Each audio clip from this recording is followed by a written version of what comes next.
there's a difference. I would say a fundamental difference between something's uniqueness or singularity, Okay, and something's exceptionalism. Welcome to the Lead In Podcast, where we dive deep into genuine stories of leaders who've seized control of their journey. This podcast is brought to you by Lead Hub, your growth partner for the trades. And now, let me kick it over to our guy, Austin Linney. so we got him back, Mr. McBrien. I was going to say something else, but I don't want to get him in trouble with the wife, so we're just going to keep moving forward. So are we upset with Google right now? Well, no. Oh, here's the bigger. I don't want to get you in trouble, but here's the bigger thing. It's a very. I'm gonna relate it to my personal experience. My number one fear in life, especially when I was doing Airbnb at scale, was Airbnb could just remove you from the platform. Yeah. They could just remove you. And so as we go farther in what you're going to talk about today, I think this is, and I know owners are going to hate this, it's more important now ever to kind of have the business have its own brand being built. Good Lord, yes. Well put. Although, I don't know if having 10 rental properties in different places is the worst thing to end up with, but No, I don't think it is either. But so I will say, when we get into the whole Google thing and what's changing, if I'm not mistaken, I just saw an email come through last week. Now they're merging GLS and Google My Business. So, Yeah. Okay. Yeah. So what's that they're about? they've been doing it in gradual ways.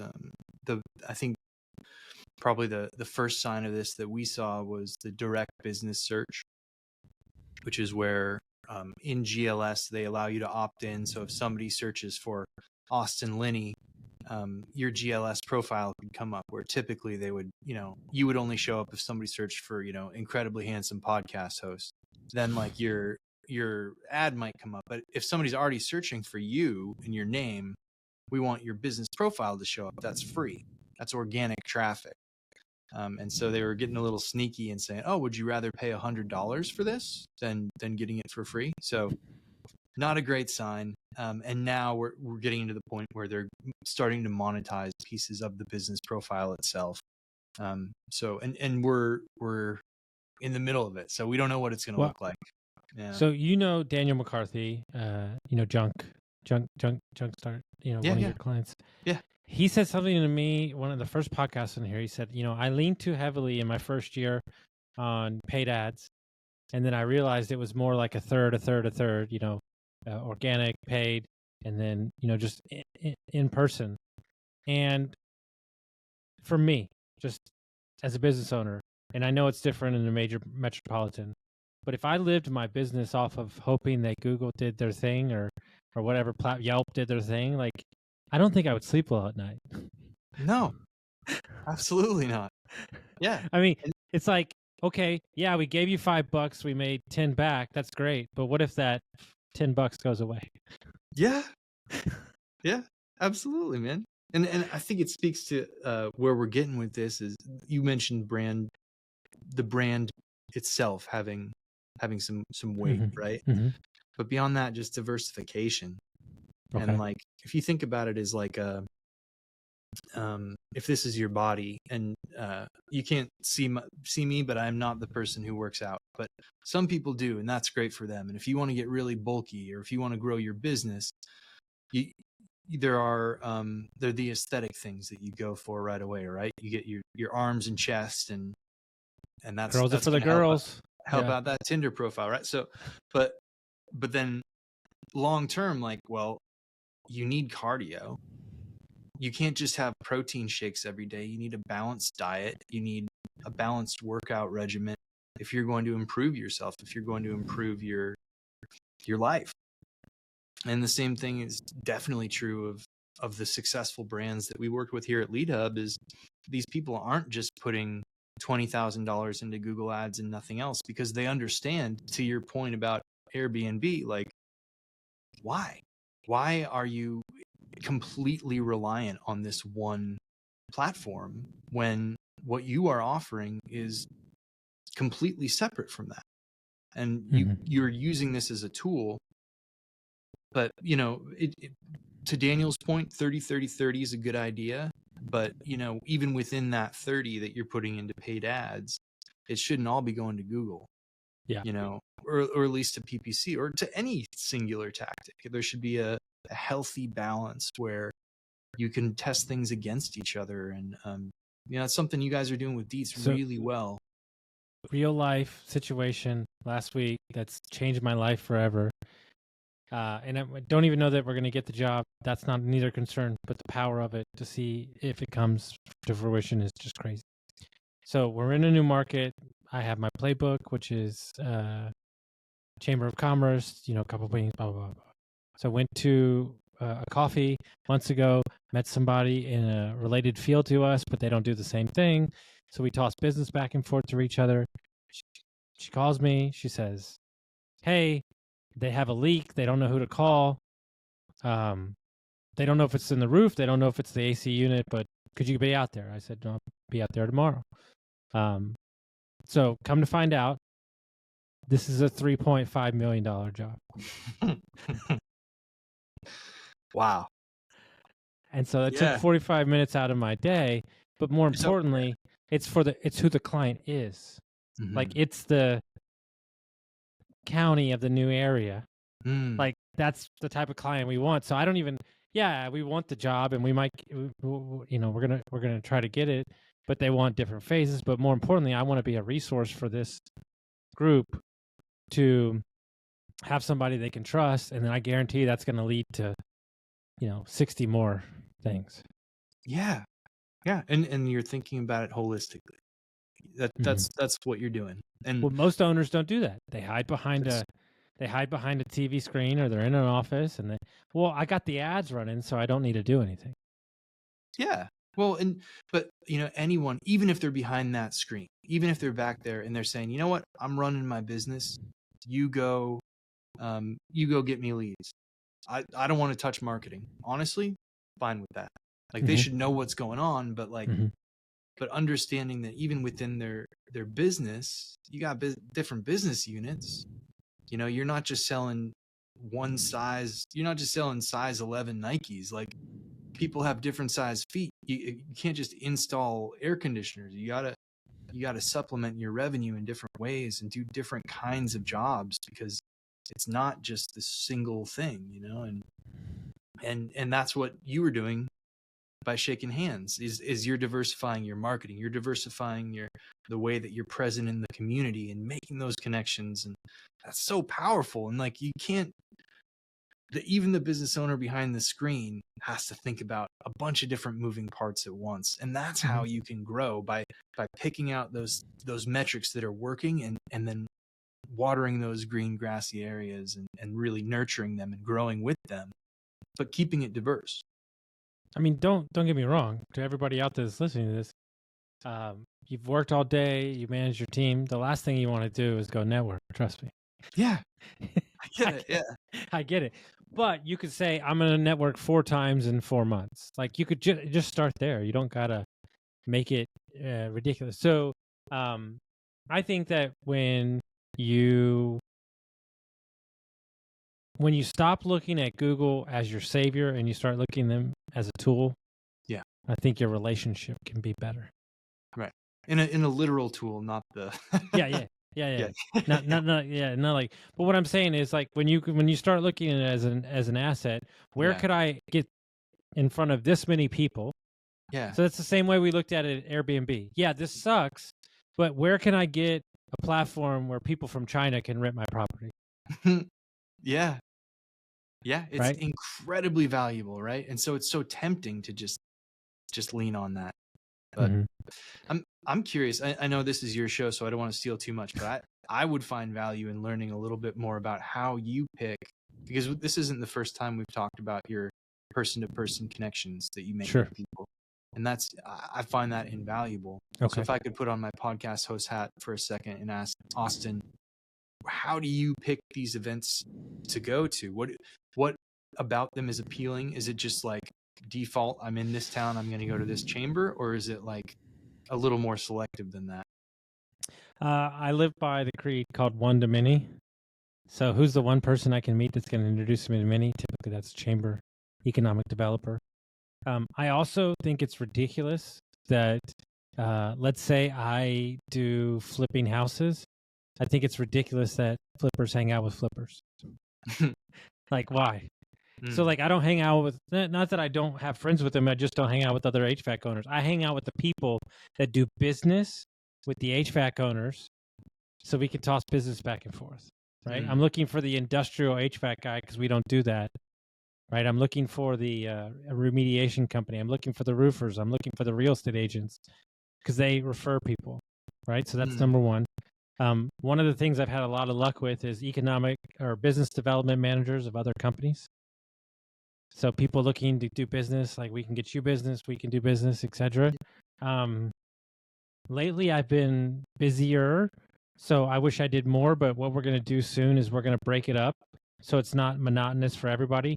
We're going to take our GM, our sales guys, myself, and my CEO. We're going to put a calendar together for the entire year, and we're going to go to 2 events a piece for the month. I like it. Mm-hmm. Yeah. My number one fear when I'm out in the community is for people to think that I'm the company.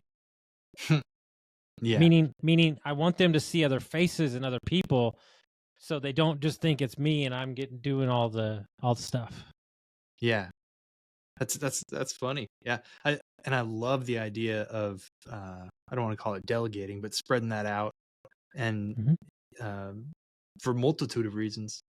One, you can cover more ground, but to your point there, the second point, absolutely, you are not above deets, or at least you shouldn't be in the public perception.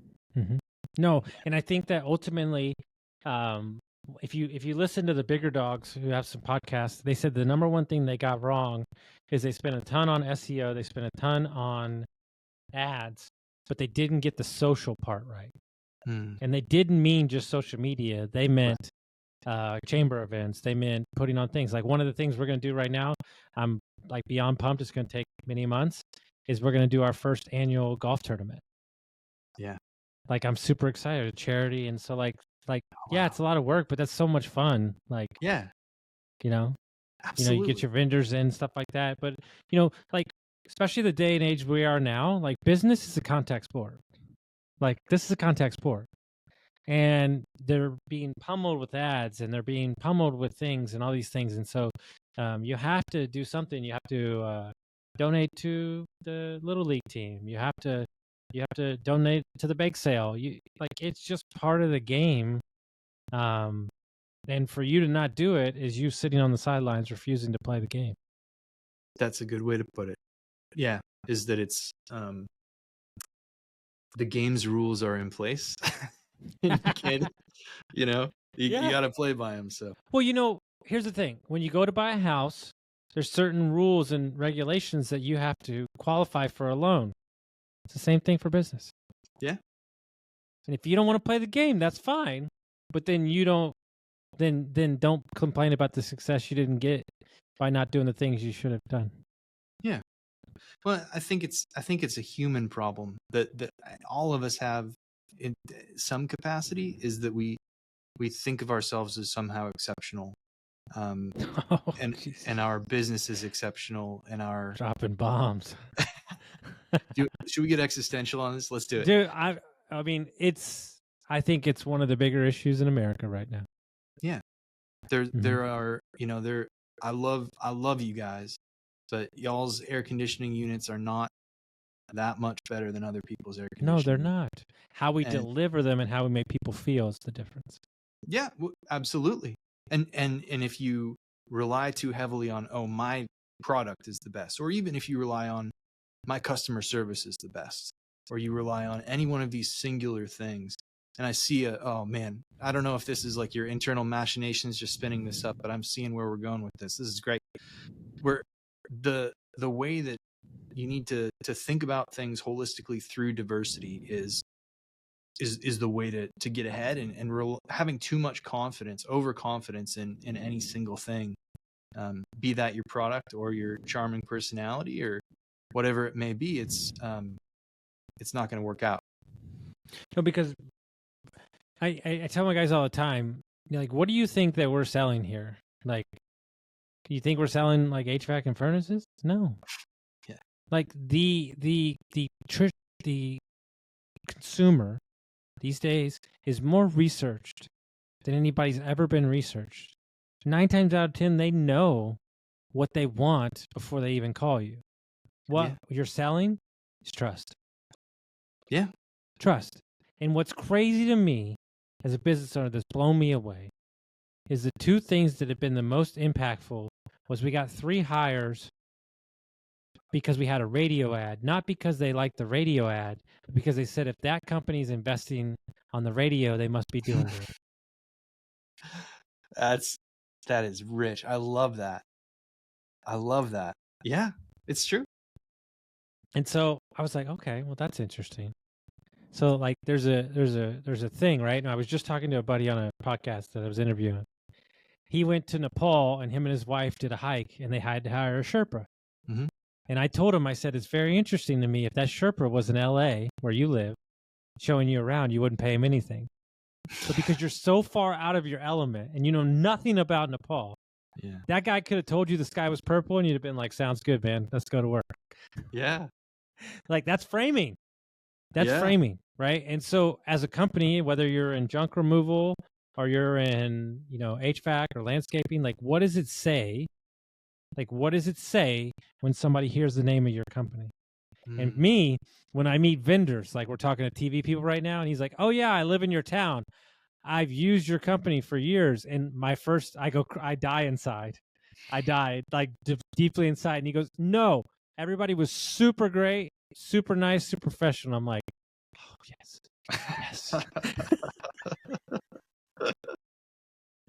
Because I'm the one that gets approached in public.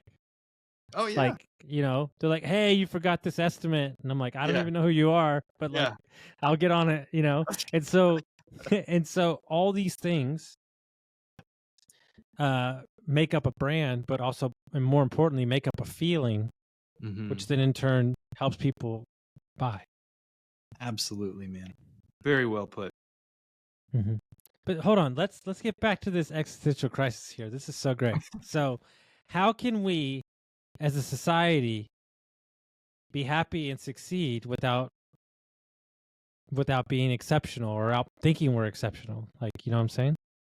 Yeah. Well, there's a difference. I would say a fundamental difference between something's uniqueness or singularity, and something's exceptionalism. Right. Okay. So you and I are not the same person. Doesn't mean you're better than me, I'm better than you. Doesn't mean that. Like everything's different. Everybody's approach to things are different. And a lot of the time, because they're different, we rank them. We put ourselves above someone else, or we put our opinion above someone else's opinion. And obviously it's important to have convictions. It's important to believe in what you do and who you are.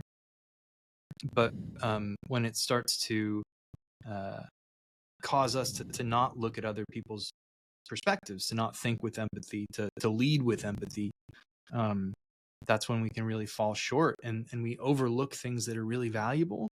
We also overvalue those things that are unique about us, instead of valuing them appropriately. And honestly, when you value it appropriately, you have a better perspective on how that can fit into the broader world. So, when you're out shaking hands, and you're just there, you're meeting people, you're making those connections. You're not trying to say you've got the best at this and the best at that, and you're better than this guy. And you're just there, and you're open, and you're listening, right? Yeah. And when we, my take is, when we lean into that, our perspective, because it's unique, is better. That's when we start losing perspective on the world. I'm going to tell you stats that's going to blow you away. I heard on a podcast. So Shane Battier, former basketball player, got a podcast with Alex Smith and the guy that took Instacart. It's an amazing podcast. They're 3 episodes in. They're just talking about all sorts of stuff. Shane Battier's done a bunch of talks. I'm going to look at me, amazing podcast host, about to circle it all back around for Google. All right. Yeah. So he has some inside knowledge on a couple of things, talking to their staff and all. So since Google's been tracking ranking and percentages, the word leadership has been Googled the lowest ever, 92%.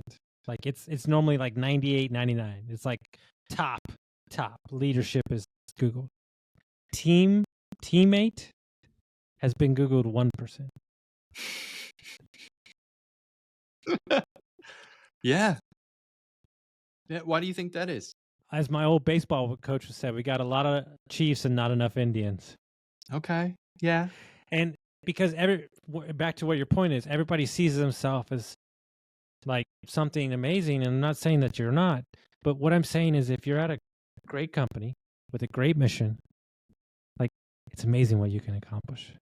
Yeah. Like, and I think that social media has everybody wants to be the star now.